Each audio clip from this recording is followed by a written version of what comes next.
So here we have two questions basically. पहला question है the period of cos x into sine pi by 4 minus X is. तो let us begin with the solution students. तो हम सबसे पहले क्या करेंगे ना, इसको सिंप्लीफाई कर लेते हैं. ये क्या आएगा, cos x into sine a minus b का अगर फॉर्मूला यूज़ किया हमने तो ये आएगा sine a cos b minus cos a into sine b.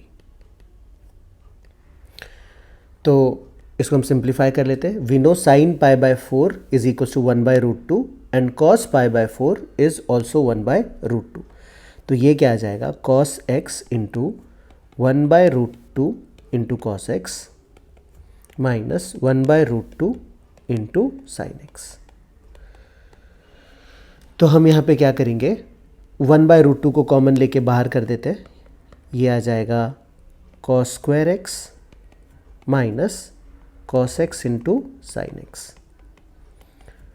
तो अगर हम इसको फर्दर सिंप्लीफाई करें तो ये बन जाएगा 1 बाय रूट 2.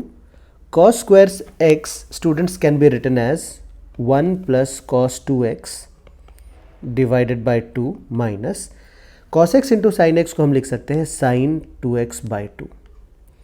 तो इससे क्या है कि ये जो डिनोमिनेटर में 2 है ना वो बाहर आ जाएगा 1 बाय 2 रूट 2 और ये बन जाएगा 1 plus cos 2x minus sign 2x. तो अगर हम इस फंक्शन को देखें, cos 2x का पीरियड होता है 2 pi by 2 by using the formula t by modulus of a and ये आ जाएगा equals to pi. And similarly for sine 2x is also equals to pi. तो therefore the period of this function we can say period is equals to pi. If we look at the options, clearly option 2 is the correct choice. Now if we come to the next question, इसमें पूछा है the period of 6x minus box of 6x where square bracket denotes the greatest integer function. तो dear students, we know कि 6x minus box of 6x can basically be written as fractional part of 6x.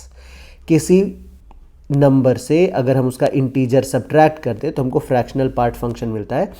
So this is basically fractional part of 6x and we know period of fractional part function is 1 and here the coefficient of x is 6. So इस question का जो period होगा ना वो होगा 1/6. तो if we look, options है नहीं हमारे पास तो हम डायरेक्टली इसका आंसर लिखेंगे. सो इसका आंसर हो जाएगा 1/6 and that is the answer to this question students.